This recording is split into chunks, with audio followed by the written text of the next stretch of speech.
Sir, जिस तरह से अभी पीएम मोदी जी का बयान आता है, भाषण देते हैं एक सभा में, वो कहते हैं कि आप उन सरकार को लाना चाह रहे हैं जो आपकी संपत्ति बांटकर मुस्लिमों को दे देंगी, जिनके बच्चे ज़्यादा उनको दे देंगी।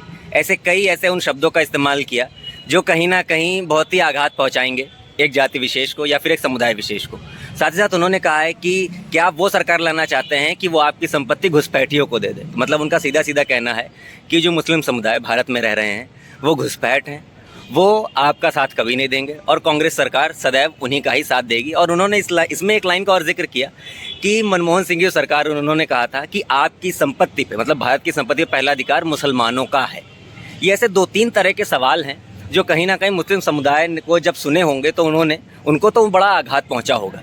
मेरा इसमें एक सवाल एक ये भी है कि जो मुस्लिम समुदाय के जो लोग यहाँ रह रहे हैं, मैं ये नहीं कह रहा सब अच्छे हैं या सब खराब हैं, लेकिन जिन्होंने यहाँ की देशभक्ति अपनाई है, जिन्होंने इस देश को अपना पूरा घर और परिवार मान लिया है, जैसे एक बहुत बड़ा नाम आता है अब्दुल कलाम आज़ाद, जो यहाँ के प्रेसिडेंट रहे, जिन्होंने इसरो को कहाँ से कहाँ पहुँचा दिया। तो ये कुछ सवाल हैं, इस पर मैं आपकी थोड़ी सी राय जानना चाह रहा हूँ।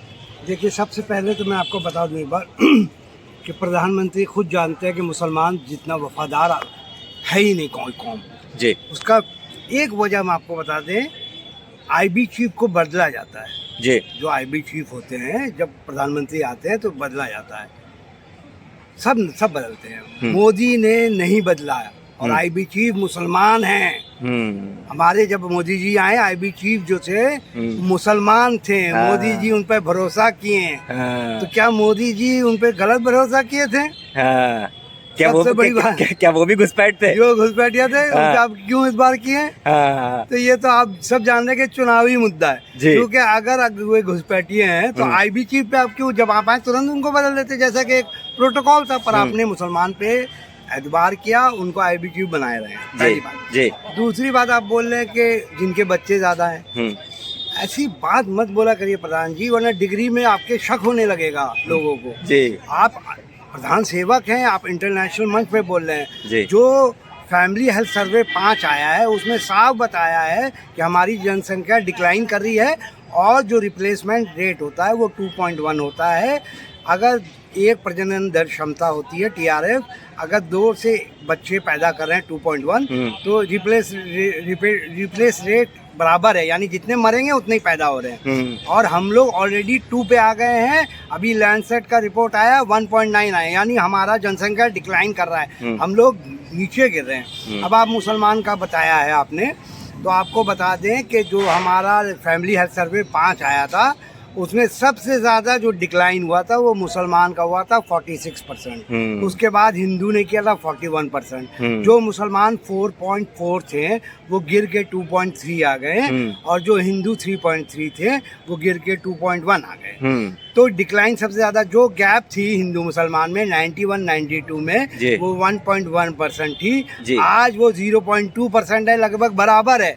जितना बच्चा हिंदू पैदा कर रहे हैं उतना ही मुसलमान पैदा कर रहे हैं। ये फैमिली हेल्थ सर्वे में आप जाके देख लीजिए। जी। तो आप एक झूठा शगुफा छोड़े हैं। आपने मनमोहन सिंह की बात की। जी हाँ, ये संपत्ति वाला क्या थोड़ा सा चक्कर था। मनमोहन सिंह अपने भाषण में कहा था कि आदिवासी, जनजाति, दलित, पिछड़े और अल्पसंख्यक, खाली मुसलमान का नहीं भाषण किया था। ये सारे लोगों का विकास होना चाहिए और मुसलमानों का भी होना चाहिए, क्योंकि वो पिछड़े हुए। सबका विश्वास तो आप ही ने कहा था।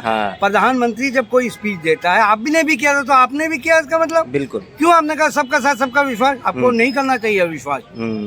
आपको उन घुसपैठियों का क्यों विश्वास आपने किया? इसका मतलब आप भी उनको सोना बेचते हो। जो एक प्रधान सेवक जो होते हैं वो करते हैं। आप फर्स्ट फेज में हार रहे हो बुरी तरीके से। नहीं, हाँ, इस पे मेरा एक सवाल है, जो ये जैसे ही ये बयान आया, जैसे ही भाषण दिया, तो कांग्रेस के बहुत बड़े नेता तुरंत सोशल मीडिया पे जाते हैं, कहते हैं कि इन्हें पहले चरण के जो मतदान हुए हैं उसका कहीं ना कहीं आभास हो गया है, तो इसीलिए इस तरह की बयानबाजी कर रहे हैं, क्योंकि ये उनकी झुंझुलाहट है। क्या कहेंगे? देखिए, -4 हुआ है हमारा वोट परसेंटेज। जो 76 लाख होता है, 76 लाख लोगों ने वोट नहीं डाला। राजपूत समाज को आप गाली दे रहे हो, आपके नेता बोल रहे हैं उनसे रिश्ता बेटी और रोटी का है, आप उनको भी मुसलमान के कैटेगरी में लिया है, सबको गाली दो आप। तो वो नाराज हो गए। रघु की रीत सदा चली आई, प्राण जाए प्रवचन न जाए। आप बहुत स्वाभिमानी होते हैं, ये कौम राजपूत जो होते बड़े स्वाभिमानी होते हैं, और जो होता है दिल में होता है, उनके मुंह में बोल देते हैं फट से, वो छुपाते नहीं है।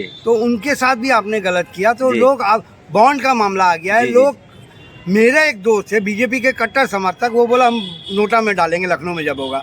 तो लोग जब बॉन्ड का देख लिया तो आपसे, आपको भगवान का अवतार मान रहे थे वो। अब भ्रष्टाचार में नाम आपका आ गया तो वो वोट नहीं डालने गए। तो उसने आपने एक मुसलमान का शगुफा छोड़ा ताकि हिंदू मुसलमान हो जाए। ये सब झूठ है, जितना आपने बात किया सारा झूठ है। उसमें किसी सोना कैसे खेलेगा? 70 साल से कांग्रेस है, कितना सोना मंगलसूत्र ले लिया मुसलमानों ने, उनका क्या औकात? कभी हो ही नहीं सकता। सही बात। आप एक झूठ शगुफा छोड़ रहे हैं। आप नौकरी की बात नहीं कर रहे हो। गड्ढे से मालूम कितने लोगों की मौत हुई? 13 से 17 के बीच 15,000 लोग गड्ढे में गिर के मर गए। और आतंकवादी से 803 लोगों की मौत हुई। सुप्रीम कोर्ट ने कहा है, ये नितिन गडकरी ने कहा है, लोग मरे जा रहे हैं। तो ये सब बात है। तो प्रधानमंत्री सर, इसमें एक सवाल और फिर भी आता है कि जिस तरह से भाषण में सीधे सीधे एक समुदाय को टारगेट किया गया, मुस्लिमों को टारगेट किया गया, आखिर वो लोग भी तो वोट देंगे। अगर आप ऐसे कहेंगे फर्स्ट पेज से, आप भले झुंझलाहट में कैसे भी आपने दिया, लेकिन अभी तो 6 चरण और बाकी हैं। अगर मान लीजिए बाकी का समुदाय नाराज हो जाएगा और आप फिर सबका साथ सबका विकास की बात कर रहे हैं, तो 13% गुजरात में इनको मुसलमान वोट देता है। हर जगह 2-3-4% देता है, वो सब हट जाएंगे। पहली बात तो अब बताइए, अब हट जाएंगे, आपके मुसलमान वोट भी हट जा रहे हैं। आप कहाँ ले जा रहे हो इलेक्शन? आप जीत नहीं पा रहे हो, आप मुद्दा विहीन कर दे रहे हो इलेक्शन। ये गलत है। आपको मुद्दा, और आपका छवि कहाँ जा रहा है? बाहर के देशों में क्या छवि जा रहा है कि एक प्रधानमंत्री ये बोल रहा है घुसपैठिया है। 20 करोड़ जो अब्दुल हमीद भी घुसपैठिया थे क्या? और आप जो आतंकवादी, और एक तरफ जहाँ ये दुबई में जाके बहुत बड़े मंदिर का उद्घाटन करवाते हैं, वहाँ बिरयानी खाते हो, और आप जाके ये बोलते हो। आप तालिब को क्यों ले लिया? आतंकवादी को, उसको तो मार ही देना चाहिए। आप छगन भुजबल जो दाऊद के साथ मिला हुआ था, उसको क्यों ले लिए? उसको क्यों क्लीन चिट दे दिए? इकबाल मिर्ची के साथ उसका संबंध था। तो सर, ये तो जैसे हम लोग हिस्ट्री में घुसते जाएंगे, बहुत सारी बातें हो जाएंगी। आखिरी सवाल मेरा आपसे ये रहेगा, क्या आप संदेश देना चाहेंगे उन मुस्लिम समुदाय के लोगों को कि वो क्या सोच समझकर वोट करें, या फिर ऐसे जो भाषण हो रहे हैं उनके खिलाफ उन्हें क्या करना चाहिए? देखिए, वो खुद पढ़े और देखें, कुछ नहीं है, ये सिर्फ हवाई भाषण है। मुसलमान हिंदू का कोई मकसद ही नहीं है। हिंदुस्तान में 140 करोड़ रहते हैं, सबका विकास होना चाहिए, और हम सबका मुद्दा होना चाहिए स्वास्थ्य, शिक्षा, रोजगार। बस फीस बढ़ती जा रही है, फीस कम किया जाए, स्वास्थ्य शिक्षा पे बात हो। ये बेकार की मुद्दा है, इसमें कोई सत्य नहीं है। वो मोदी जी भी जानते हैं, सिर्फ पोलराइज कर रहे हो नहीं। अगर आप 10 साल में काम किए होते तो ये आपको करना नहीं पड़ता।